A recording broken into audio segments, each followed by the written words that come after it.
In an era of complex global threats, Europe faces pivotal decisions about its defense strategy and its relationship with the United States. Is the future of European defense one of enhanced cooperation within NATO? Or is it time to consider more autonomous capabilities like a European army or nuclear deterrent? This discussion will critically assess these options, exploring how Europe can balance a strong partnership with the US, while also expanding its own military independence. We will delve into the evolving dynamics of the transatlantic alliance, seeking innovative approaches to share burdens and strengthen Europe's defense posture without undermining long-standing ties.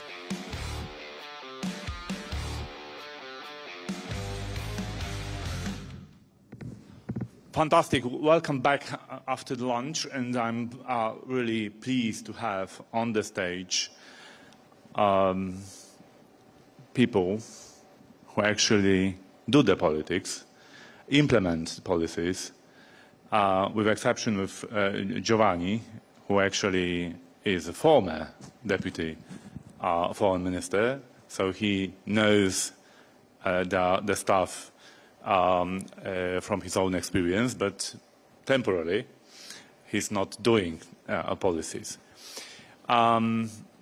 The first the question that in a kind of the point of departure I would like to suggest, to offer, is of course Ukraine. I'm not going to talk and explain to you how Ukraine is important for Europe, why Ukraine is important for transatlantic relations, what we should do. All previous panels were referring to this notion, what we should do. So now we have people on the stage who actually are doing things. So I would like to start with the question how we can help Ukraine more on defense, how we can more contribute to Ukrainians' attempt to fence off Russian aggression. And I will ask Xavier first to take the lead. Why? Because out of respectful panelists on the stage, Xavier represents the country who carries a special responsibility for our world peace. France is a permanent member of the United Nations Security Council. France is a major European power with a long tradition of shaping European history, European politics. It's quite natural that France would have a loud say about the future of Europe. So, Xavier, what we can expect in the coming weeks, in the coming months, to read on the headlines of world news, what Europe can do more for Ukraine, what Europe is doing more for Ukraine now? Thank you very much, Sławomir. First, I would like to thank you for having me here and say on this occasion that I cannot understate how important Poland and the partnership between France and Poland is. But maybe I'll have an occasion to go further into this, but only for this, thank you for having me. Are there official LTT? Say again? Are there official LTT you need to express from this stage? Okay, we happen to be in Poland, but yeah. So what can we do, what more can we do for Ukraine? On the 26th of February, President Macron organized, at a moment when it was clear that it was complicated for Ukraine, because at the time the supplemental was not being voted in the US, and the balance on the ground was tilting in an unfavorable way for Ukraine. And we were seeing many aspects which were quite negative. And he felt that this was a moment for the Europeans collectively to have a sort of, not a wake-up call because we're all very awake to what's happening, but a moment of reflection on what more we can do. And out of this meeting came a number of ideas, and I will just flesh them out very quickly for you now. So the first one, I think, it's ammunition. And here I would like to pay tribute to our Czech friends and partners, Tomáš in particular here, for the great work that they've been doing on this. We are trying to contribute to it in several ways, including through diplomatic leverage with countries and mapping who has what, and it's not necessarily something which is straightforward.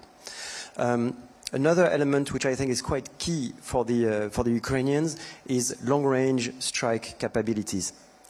And here there are several dimensions to it. Meanwhile, the US has adopted the supplemental, which includes ATACMS and things which were not previously delivered to Ukraine.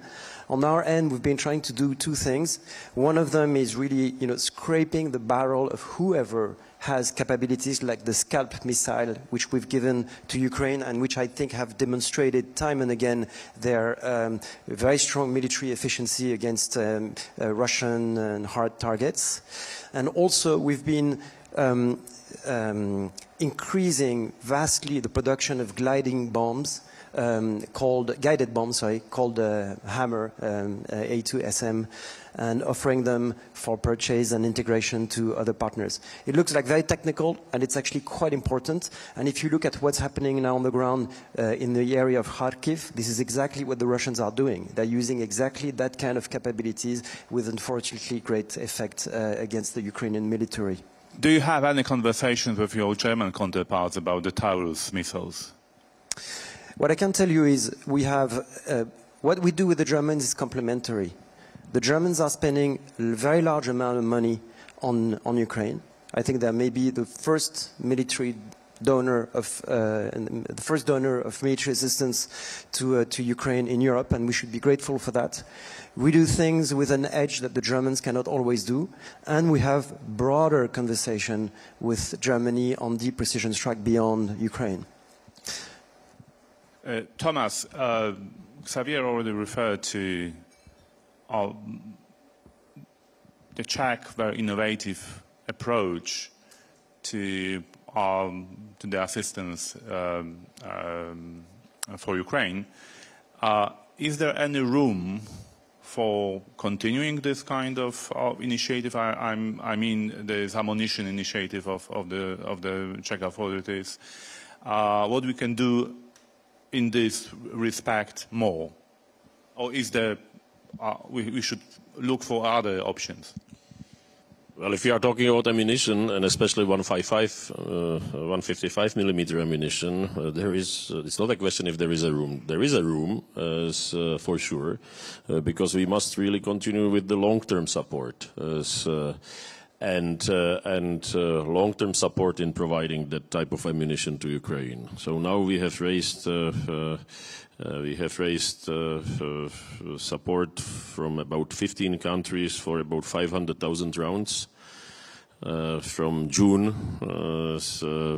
dozens of thousands of rounds per month will be reaching Ukraine.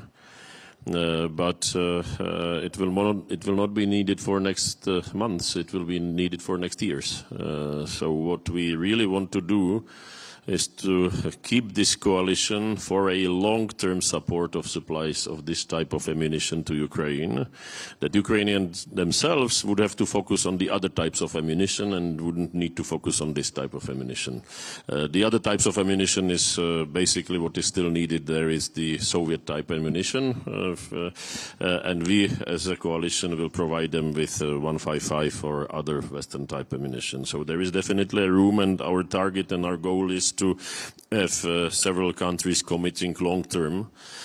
And the initiative is now to be buying what is available for reasonable prices and reasonable delivery times on the world market.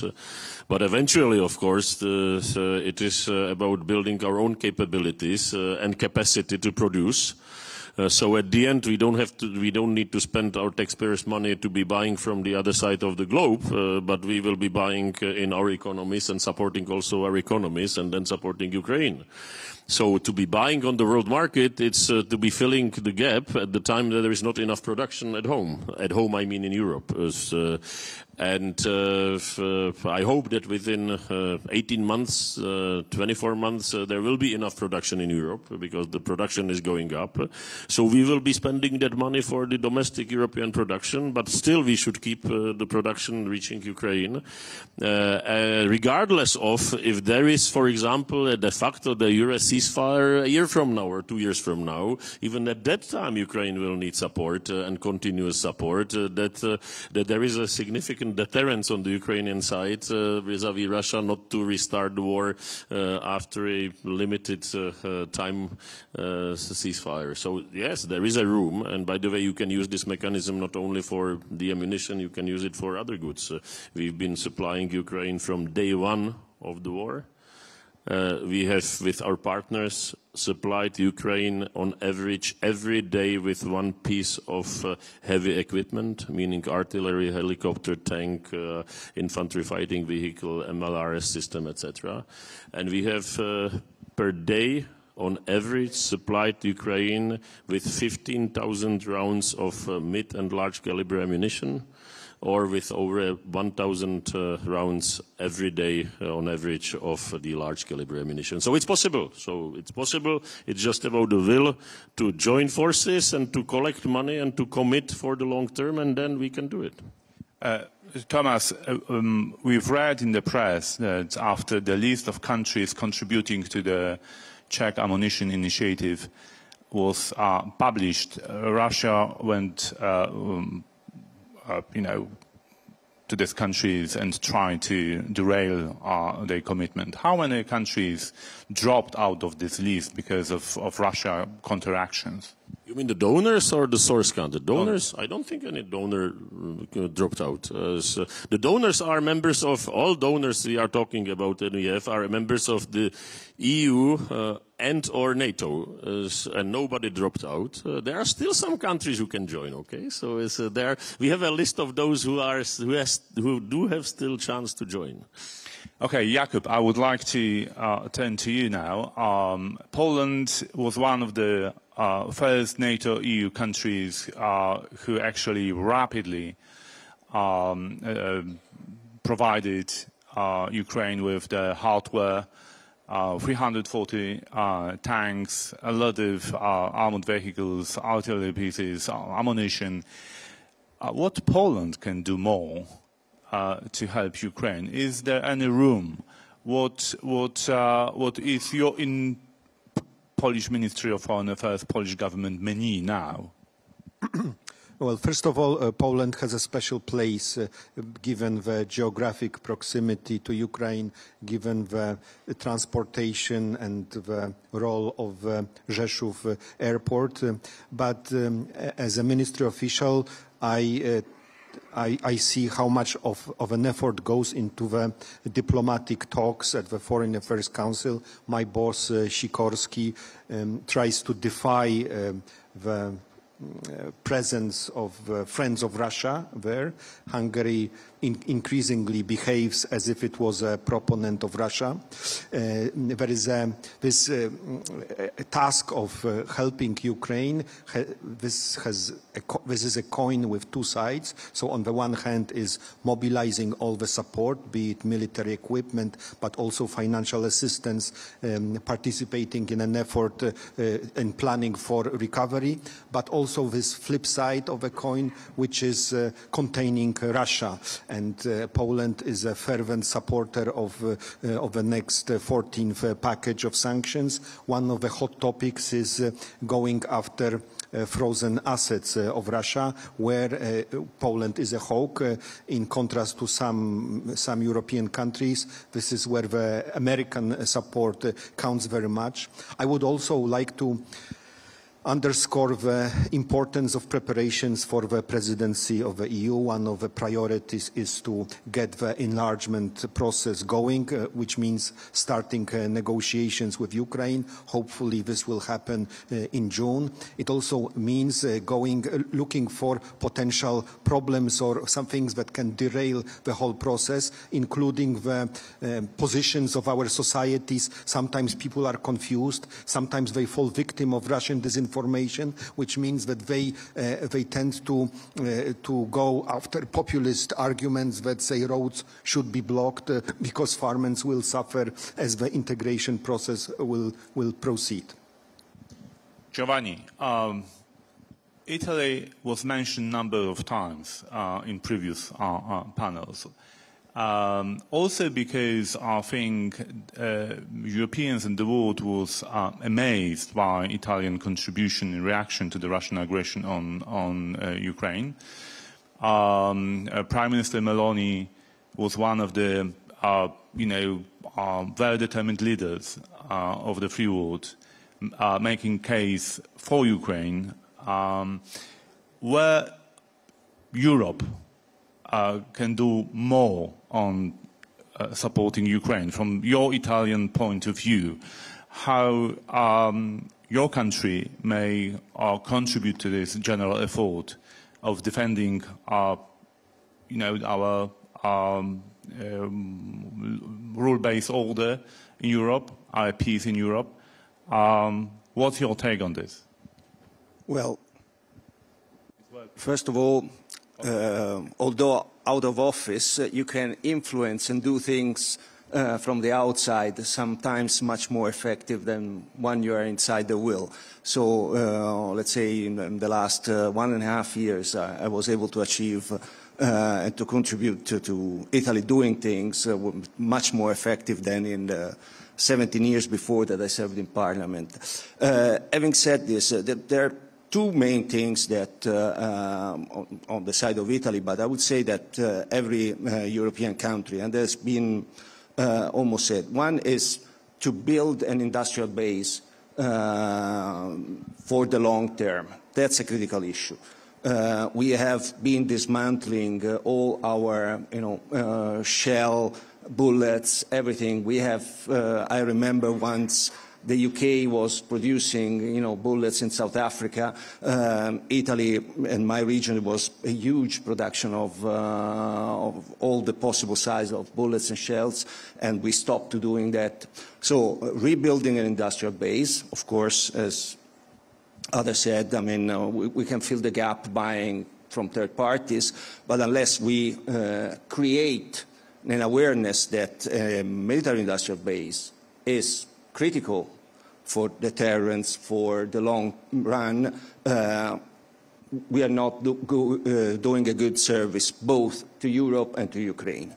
The second element that is not to be underestimated is to my Polish friend was referring to. We have to explain our people what we are doing. And I'm less critical to the outsiders. So, of course, the other countries are doing their propaganda. That's, I mean, fairly obvious. I'm not surprised that, people that are not our friends are trying to influence our public opinion.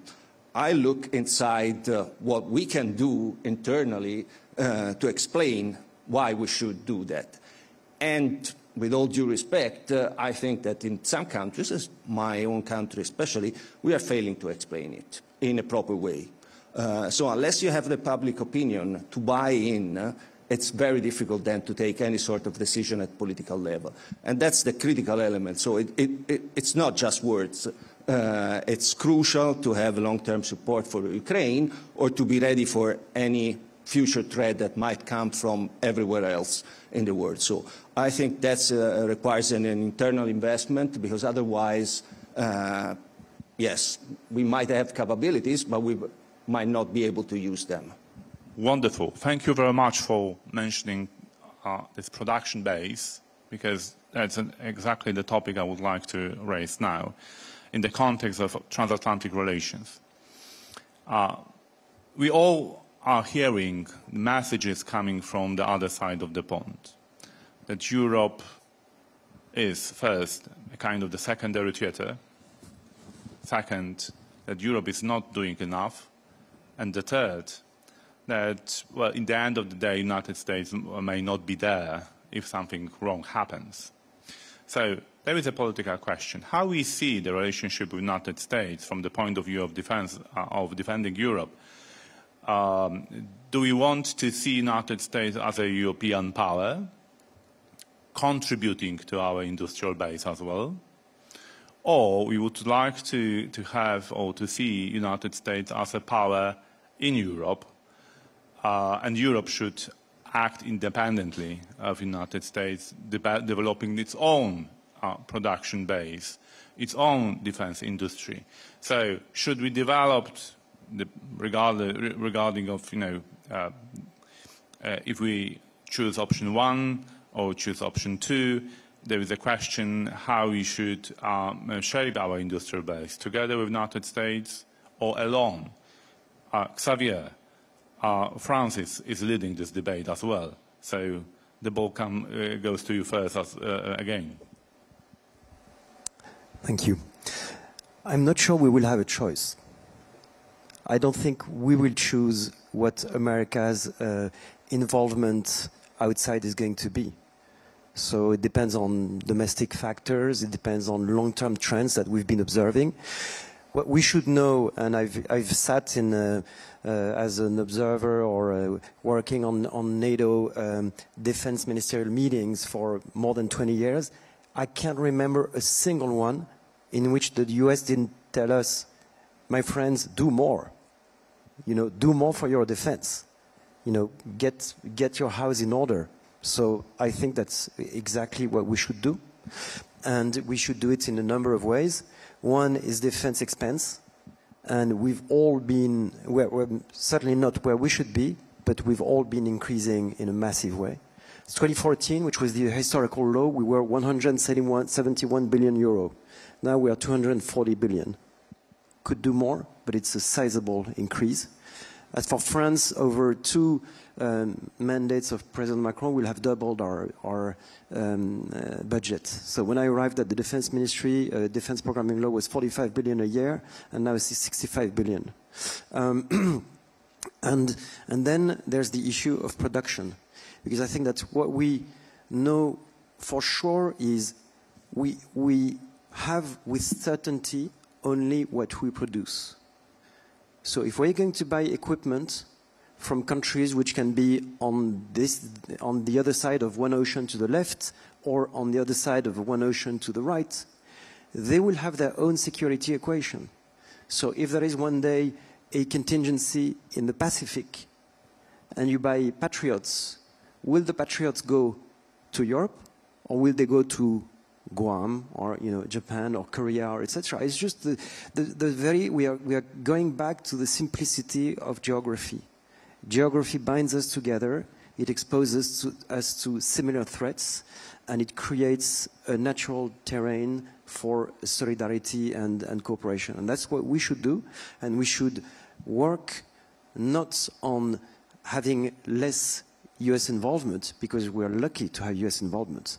We should work on our ability to face up to our threats, because we cannot bet, we cannot stake our security on the decision of voters in swing states in somewhere else. Jakub, Xavier sounds very Polish. Would you like to improve his message a bit? Yes, that's why I was trying to find some major disagreement with Xavier, and I struggle, but still I would like to reinforce this message, how much we still need America. For now, we don't have these capabilities, and the threat to our border is already there. Moreover, NATO as an organization was designed several decades ago with this US presence and supremacy written into the organization, which means that we have to tread very carefully. And also USA has this technological edge that we need so much, and they just because they have been the standard setter in many areas, many technologies, military equipment, they are very much needed, and they are a sort of plaster on the wound in Europe, which is the diversity of military equipment, the diversity of tools that we are using in our defense capabilities. France is gifted with a wonderful, competitive industrial base as regards defense. With Poland, it's not the case, and we would not like to simply get rid of everything European. We think that there is a way to combine the European input and the one which is American. To make a long story short, it will take several years for Europe to decouple and emerge as an independent global player. For now, we need to avoid the discussion which would be full of recriminations, blackmails on both sides of the Atlantic, and also which would sound too transactional. We as Europeans, yes, we have a homework to do. We need to raise our expenditure, but at the same time, Americans should understand that this will not happen overnight. Giovanni, making Europe great again on defense is also the story about competing with the Americans. And Italy has a very long tradition of let's say, hard talks with our American allies about capabilities, about investment. And on the other hand, Italy is a founder member of the European Union, so you have a say in, I mean, even bigger say traditionally, in the process of shaping European Union policies in this regard. What would be your Italian recommendation for European Union in this aspect? How we should deal with Americans in, on the field of defense industry, support for defense industry by the European Union? Well, with our American friends, first of all, in terms of industrial base and capabilities, I would say that reciprocity has to be the first point. It's not that if one of our national champion buys a specific corporate in the US has to be ring-fenced, and the board has to be appointed by the Pentagon, and so on and so forth. Otherwise, I mean, we'll never allow, a true growth of the European industry. On the internal side, I mean, the domestic side of Europe,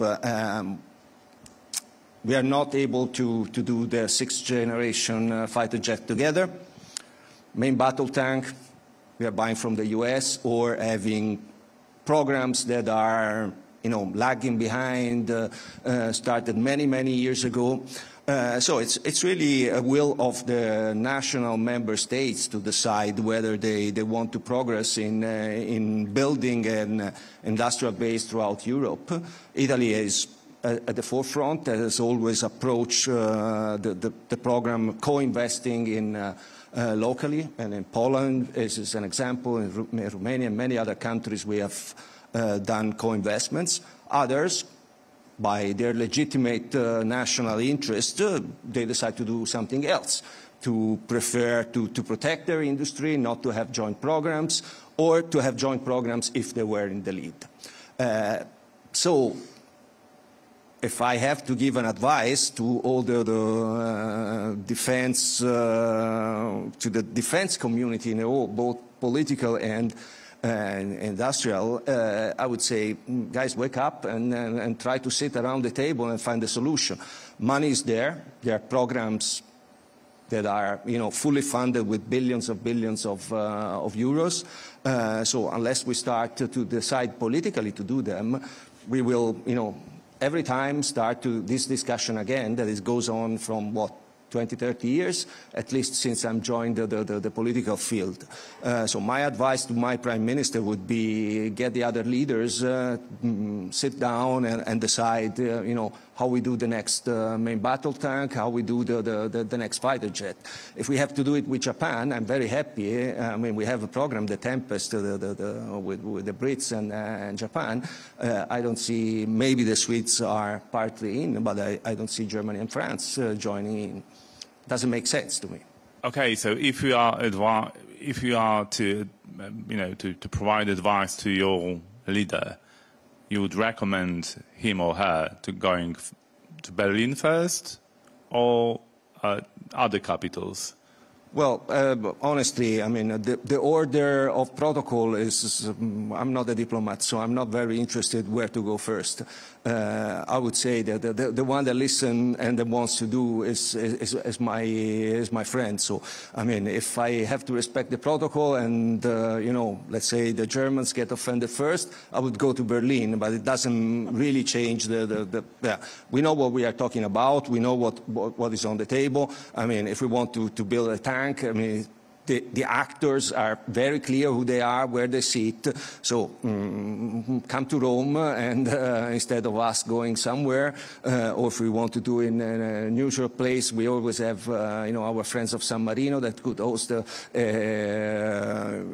summit. But I mean, I'm tired of hypocrisy in this discussion on defense.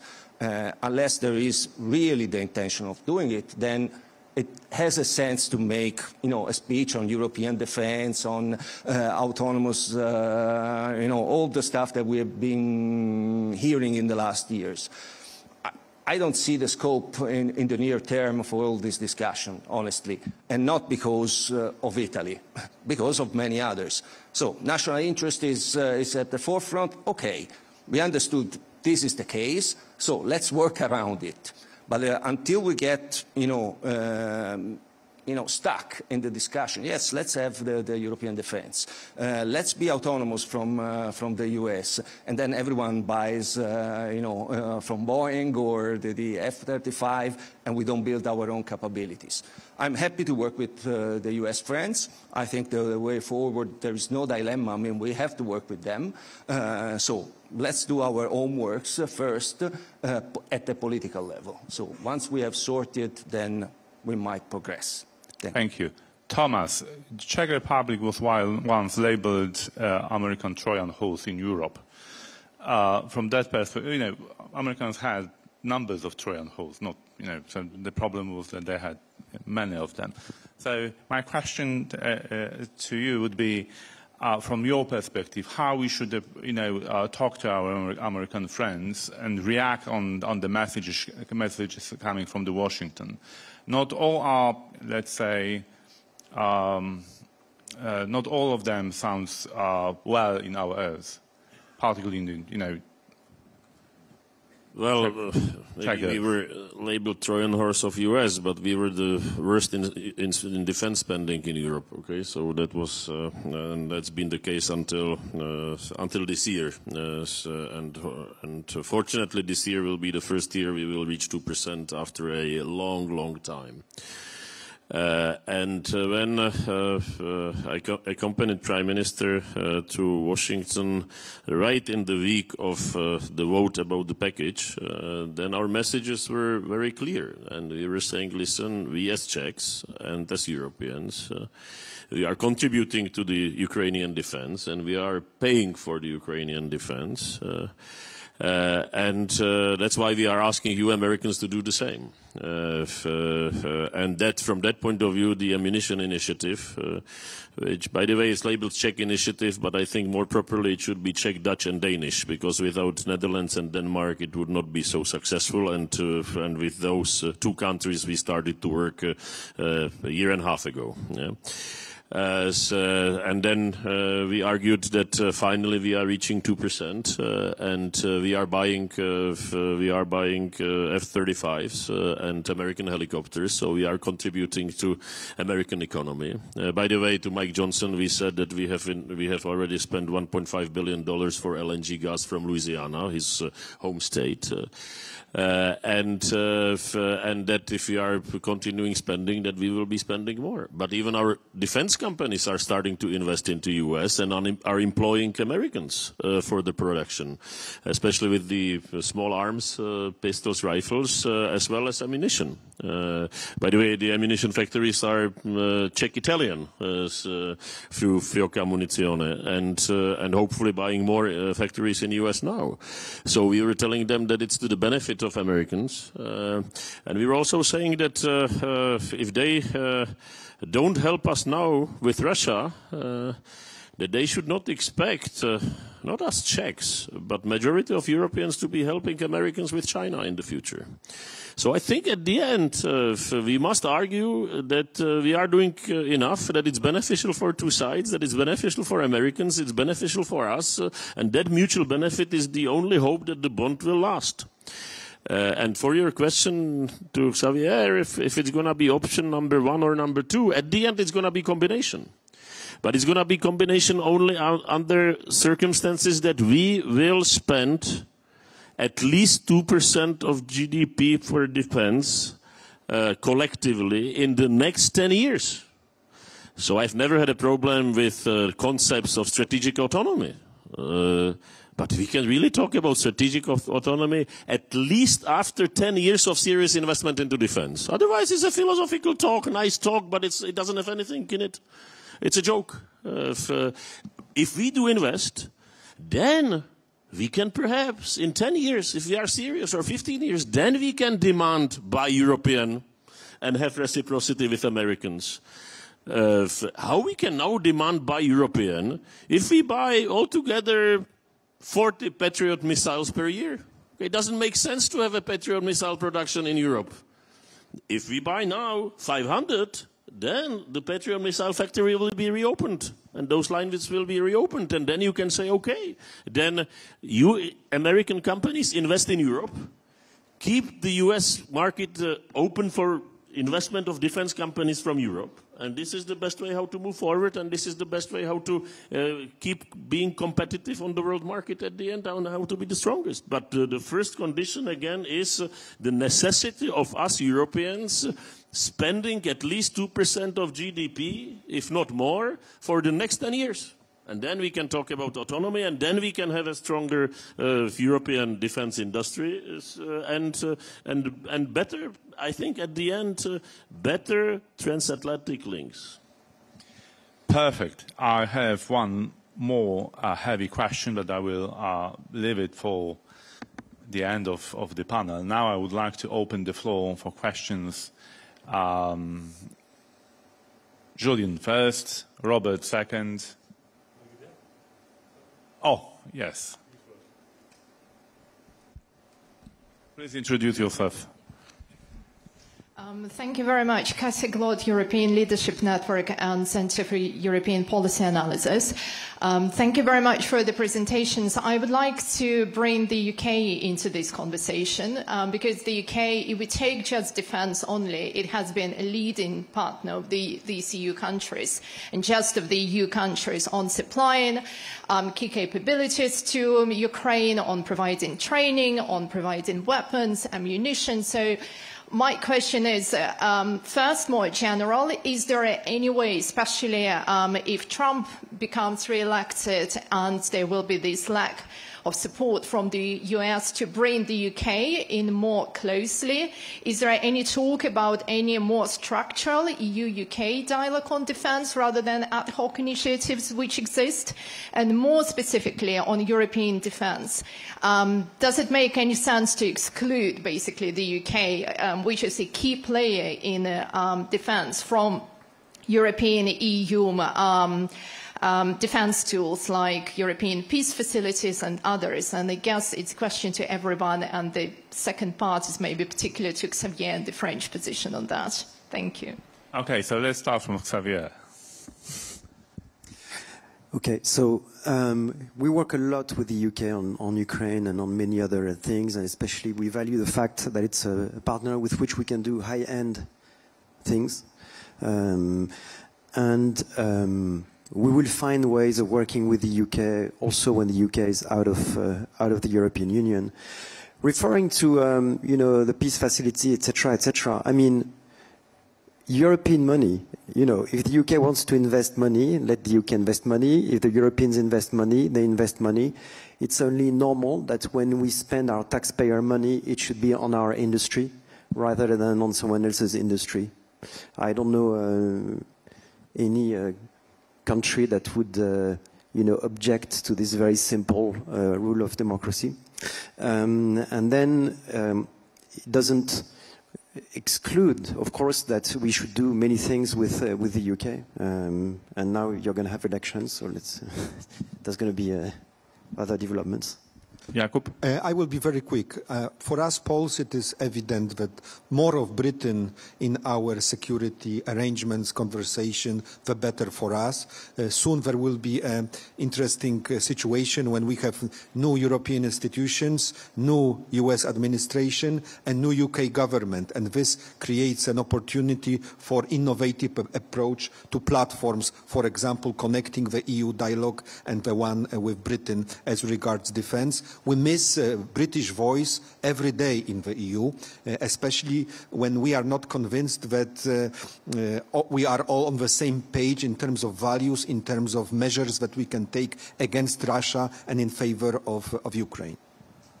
Gianni? Well, Italy is doing a lot with the UK and will keep on working with the UK. So for us, it's not a problem. Just to mention that it's not that the EU is excluding the UK from the European defence. It's the UK that excluded itself from the EU. And it was those values that we defend every day around the world. So it's the people have the power to decide, the vote. That's democracy.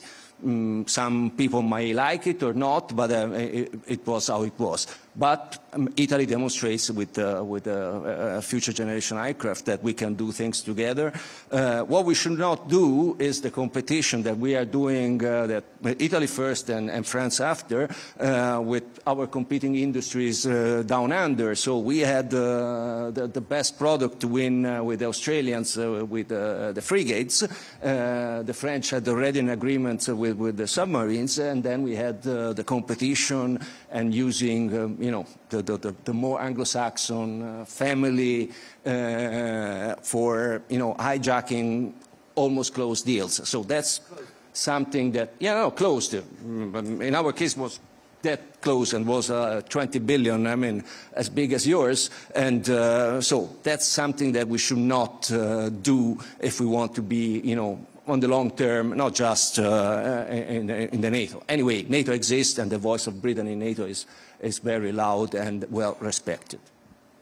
Tomáš? We are fine with Britain. if Brits are interested, we are interested, okay? So that's it. Julian? Thank you. I hear that AUKUS has lifted its head. I would advise my French friends to simply build better nuclear attack submarines, and which was the real nub of the case. I'm interested in this debate in that I think we're looking at the defence industrial and technological base of Europe with respect in an old-fashioned way. With the new technologies, emerging and disruptive technologies entering into the battle space in the next 10, 15 years, we're going to have to build new relationships between prime contractors, software producers, platform producers. And it does strike me that there's a wonderful opportunity here for collaboration between European countries, the EU, the UK, to really consider how are we going to organise our defence and technological industrial base, involving many non-traditional defence companies, as we look to include things like machine learning, big data, quantum computing, all of these technological issues that we're going to have to confront if we are to maintain an edge in our defence. My question to the panel is, to what extent can we look beyond national borders to consider a much broader concept of that defence and technological industrial base, so that we can include these new kind of companies, many SMEs, in major big-ticket defence projects in which we have platforms that last 40 to 50 years, but systems that rotate every 5, maybe even less? Well, perhaps we'll start from Tomáš. we are a tiny little country of 10 million people compared to those giants sitting next to me, okay, from all of them. So for us, it's a necessity to include those companies and to go beyond the borders, because we can have a strong Czech defense industry, which I think we have and we will have stronger in few years. Thankfully, that's mostly private industry. So it's very much competitive globally in some segments. And we are ready to support this industry as much as possible. But the strength of the industry is not based on the Czech domestic defense spending, even if we spend over 2%, because it's dependent on the performance on the global market. And as the Czech authorities and Czech state, we should support that industry. It's by definition, it has to look beyond the Czech borders, and in some segments, by definition, it has to look beyond the European borders, I mean EU borders, in order to stay relevant and stay competitive. And by the way, the success of the Czech ammunition initiative is thanks to the wise policies of the Czech government and the Dutch and Danish cooperation, etc. But it's because it is based on capitalism and on the world market and on the ability of the Czech companies to buy on the world market. It's easy. It's very simple. It's easy. So I know that you have to have subsidies for something. And I know it's good to support something through EPF and other mechanisms. But at the end, what we see now, that capitalism works. And if we let it work, the production will go up. The problem is that those gigantic defense corporations are sometimes too lazy. So they wait for the contract and for the prepayment, and they wait for the governments to be ready, and the governments are slow. And then, if they have contract and prepayment, then they order a new CNC machine to set up a line, and the line is there in 3-4 years. So I really believe in those sharks who believe that there is going to be more spending, who believe that if they invest today from their own money, that they will grab it, and then they will have a more portion of the world market, or of the domestic European and then the world market. And I think we should support them. So at the end, it is. I think the trend will be that there will be more push for the consolidation in Europe, which is fine. We should not have that many platforms. At the same time, we should keep competition within Europe. Not everything should be Thales, okay? So we are ready for consolidation and for European projects, but not only Thales and Airbus or Leonardo to that way. And to keep healthy competition and to keep capitalist instincts, and then it's going to work. We will not if we try to overregulate it, and if we try to set it up everything from the government's point of view, it will not work. It will not be competitive. And it will not be able to go beyond borders and to get into the world of new technologies, etc. Not at all. I think it was a very comprehensive response. So allow me to take 3 more questions, and we'll take them. Robert. Robert, and Studies and formerly NATO. Thank you, Mr. Pojar, for your straight talk, particularly on the issue of various concepts like strategic autonomy, etc. But the question I would like to ask it's about relationship between two great organizations, NATO and European Union. I think for years we kind of avoided problems through some form of strategic ambiguity, perhaps. But would the panelists agree that we have come to the point that some issues perhaps need to be discussed in more clear-cut, black and white terms? Because, there are some dilemmas. I'll name 3. One is standardization. It has been NATO's responsibility, and there are some ideas that it should sort of drift towards the EU. Second issue is coordinating the whole of military assistance to Ukraine. Not just supplies, but actually training and other things. And again, at least I personally can't think of a better organization than NATO actually to take up this mantle. And the third issue is various, again, ideas at the moment to create some special responsibilities within the European Commission. I have specifically in mind the European Commissioner for Defense. So I would like to seek the panelists' views on those topics and the whole issue of the synergy and cooperation in the future relations between NATO and EU. Thank you. So we'll take 2 more questions.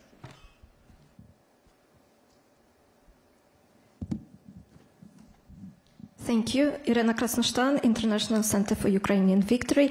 I have two short questions to Monsieur Chatel. First is about European nuclear deterrence that President Macron recently mentioned based on French nuclear capabilities, how realistic and credible it could be without US. And second one is Ukraine related. Also President Macron mentioned this idea of civilian missions at the border with Belarus and with Moldova. Somehow the debate was then overshadowed about the sending or not sending the troops to Ukraine. But I think this idea of civilian missions that would help protect the borders for Ukrainians is very useful. Could you and other speakers share your thoughts about the prospect of it? Thank you. I saw Marek Świerczyński asking for. Is it what I'm okay? Yes, thank you. I would like to ask about something that wasn't yet discussed here. That is, what will it take to form a defense union within or out of the current European Union? Thank you. Wonderful. So I think that we will start from Xavier because the two questions were directly addressed to him. So on NATO, EU, to be honest, the issue is for the Europeans to do more. And I think do more on their defense, be more involved, develop their European industrial base for defense, and that's really what we have to do. I think the NATO-EU relationship, I've sat so many times in Brussels, and it generates an awful lot of interest in Brussels, and apart from that, I mean, some here and very few others. So I wouldn't invest too much on that issue. I think the relationships are very good, and there's a very good fit between the organizations. On nuclear deterrence, our deterrence is meant to be credible irrespective of anyone else, because it's the policy of the nation. So, and then the president in February of 2020 expressed pretty much there was a trend with the previous French presidents, but he expressed it with more clarity, I would say, and some more detail. The fact that we were considering that in the way we conceive of our vital interests, there was a European dimension. And he offered a dialogue with interested member states to go deeper into what it means and to see if those interested member states could be associated to certain activities. And this is meant and made to be credible irrespective of all the rest. And then in terms of the civilian at the border, so I referred to this meeting on last February. Many lines of actions were discussed.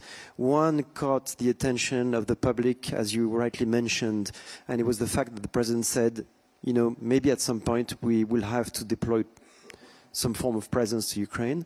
And then he picked up from an idea, which was actually a Polish idea, to see could we do something at the border between Ukraine and Belarus. And then there's been discussions about should it be a civilian presence, should it be equipment, should it be other things, and it's still an ongoing discussion also with Ukrainian counterparts. And I'll stop at that. Jakub. I want to make an almost philosophical remark by saying that all this question about the European initiatives, whether it's a maximum plan of defense union or the more modest project initiatives that we have been seeing throughout the last 20 or 30 years, I think the key question lies elsewhere. It's simply whether we trust that, say, President Macron and his country will come to defense of Poland when things come to a head. And if we assume yes, and we have every reason to believe that it's the positive, would President Marine Le Pen do the same? our countries have been experiencing a lot of populism these days. We can see how the election campaign is going on before the European elections, and we see a lot of uncertainty, a lot of nationalism, and I think it casts a long shadow as regards all these initiatives. It's good that European Brussels bubble people are coming up with increasingly all these matters. I want to see this rapid action, rapid reaction force materializing, but before it happens, I'm glad that NATO exists and I still count on American presence in Europe.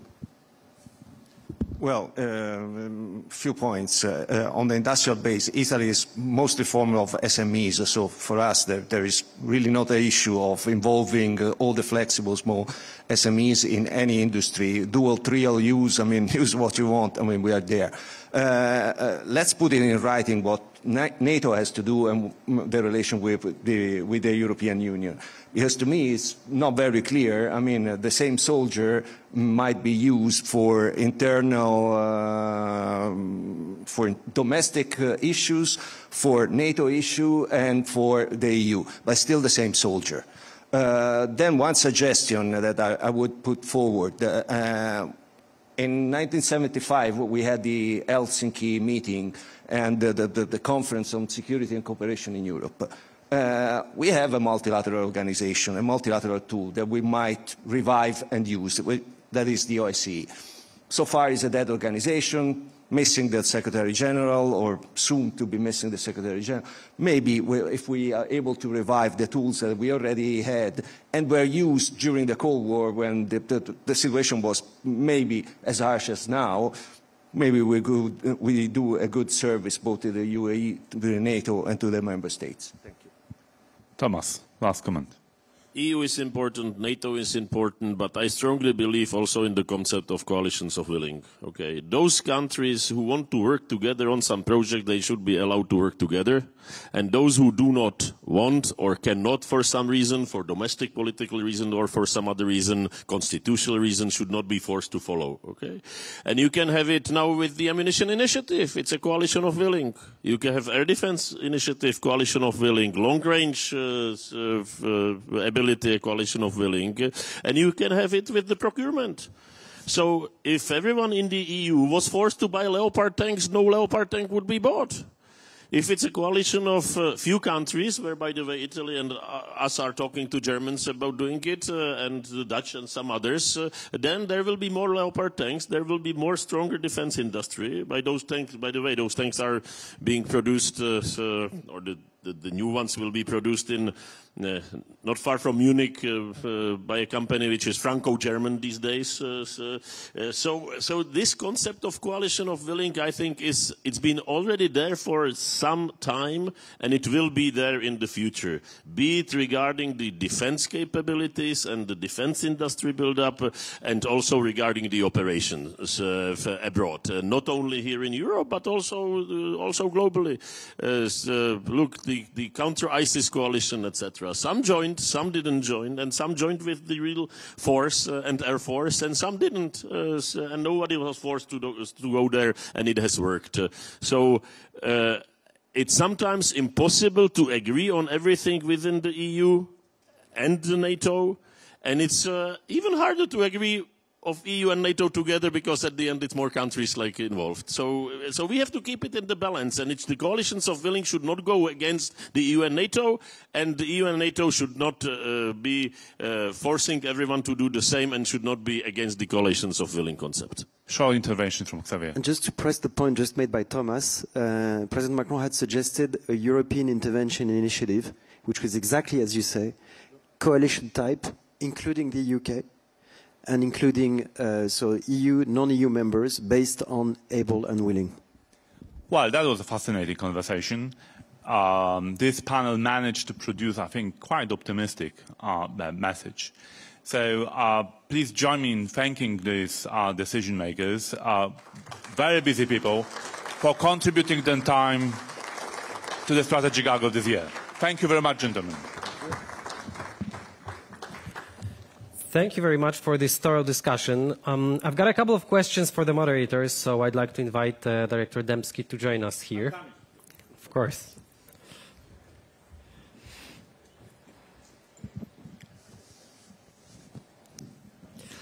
So, did you find reassuring the remarks that have been said during the discussion? Are you leaving the stage with a lighter heart than when you entered it? Yes, indeed. Our previous panel were very good in producing quite gloomy messages. This one, I think, inspired us to think that